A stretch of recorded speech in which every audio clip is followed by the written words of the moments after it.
Kaip naudotis GeoFace komentaro funkciją.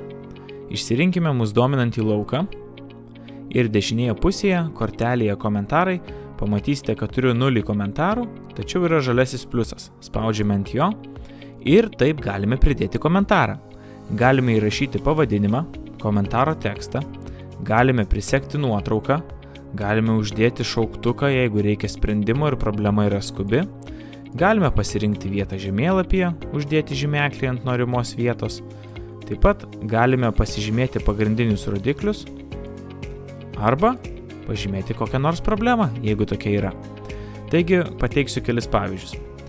Pradžiai pasižymėkime, kad šiame lauke įsivyravo kviečių liga. Taigi prisekime nuotrauką. Jeigu dirbame su telefonu, galime tą padaryti tiesiai iš savo telefono aparato. Taigi prisegu nuotrauką, parašau, kad čia yra dryžligė pavadinimą. Jeigu reikia, galiu apsirašyti ir komentaro tekstą.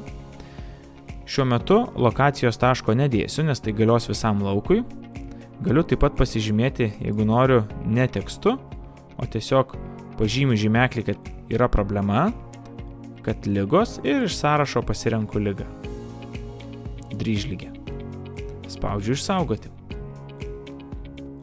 Komentaras išsaugomas ir nuo to laiko jis bus matomas paspaudus ant šio lauko. Matosi, kad yra vienas komentaras pavadinimu dryžligė. Galiu išsiskleisti, pasižiūrėti nuotrauką. Matau, kad ligos dryžligė. Dabar uždėkim kiek kitokį komentarą. Įsivaizduokim, kad radome akmenį arba darbuotojas rado akmenį ir norime, kad tas akmuo iš čia būtų pašalintas. Taigi įdėkime dar vieną komentarą. Vėl spaudžiu žalį į pliusą. Parašau akmuo. Jeigu reikia, galiu padaryti akmens nuotrauką. Galiu aprašyti, kur akmuo buvo rastas. Tai čia dabar parašysim bet ką. Pasirenku vietą žemėlapyje. Jeigu dirbu su telefonu, galiu nustatyti vietą automatiškai pagal savo buvimo vietą. Šiuo metu tašką uždėsiu čia, iškart matau jo koordinatės ir spaudžiu išsaugoti. Taškas išsaugomas, matome žymeklio ženkliuką, paspaudę ant jo matome mažą nuotraukytę, komentaro datą, pavadinimą. Paspaudus ant pavadinimo, dešinėje pusėje išsiskleidžia automatiškai šis komentaras. Jeigu noriu jį peržiūrėti, galiu paspausti padidinimo stiklą. Dar vienas variantas. Uždėkime čia ir trečiąjį tašką. Uždėkime tašką, vėl prisekime nuotrauką. Sakykime, netoli yra ežeras, kad čia yra kur nors bebro urvo sukelta įgriuva. Spauskime, kad reikia vietos žemėlapyje. Štai uždėsiu kitą tašką. Parašysim pavadinimą, kad įgriuva, komentaro tekstas ir vėl išsaugau. Turiu 2 taškus, galiu juos peržiūrėti paspaudęs. Galiu išsiskleisti dešinėje pusėje savo komentarų sąrašą, matau pavadinimą ir datą komentaro. Jeigu paspaudžiu ant kokio nors komentaro, man išsiryškina būtent šis komentaras, kaip šiuo atveju akmuo. Tuomet, kas dar, sakykime, kad akmuo yra skubi problema ir norime atkreipti darbuotojų dėmesį. Ką galime padaryti? Tai galime paspausti redagavimo įrankį ir uždėti žymeklį, kad reikalingas sprendimas. Išsaugome ir šis žymeklis pasikeitė į raudoną. Dar duosiu vieną pavyzdį. Uždėkime dar vieną tašką. Greitai uždėsime tašką su dar viena bebro įgriuva. Taip pat vėl uždėsiu nuotrauką. Įgriuva 2 parašysiu. Sprendimo nereikia kol kas.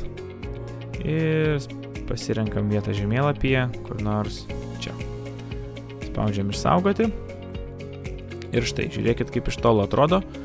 Šis laukas turi vieną žymeklį čia, įgriuva, iškart pamačiau dešiniai pusiai. Šis laukas, kai ant jo paspaudžiu, pamatau, kad turi 3 komentarus. 2 yra su vietos žymekliais, iš 3 vienas turi raudoną indikaciją, reiškia, kad yra skubi problema.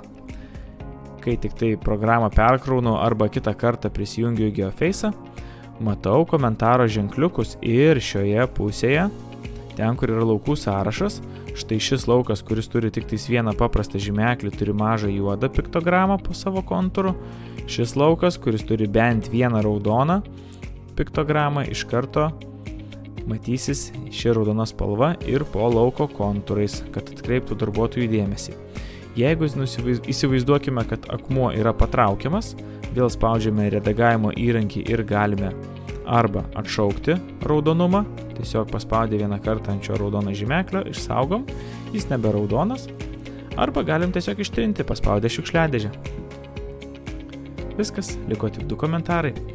Taigi taip paprastai galim valdyti komentaro funkciją, susirašyti pastebėtas problemas, pasidalinti su darbuotojais, kad šie užregistruotų ir jums perteiktų tai, ką matė laukuose. Taip pat galite čia pasižymėti ir dirbimo būdą, galbūt įvažiavimo pusę, prisekti tai, kas neramina, nuotraukas, komentarus. Viską, kas jums patogu. Tikiuosi buvo naudinga. Iki.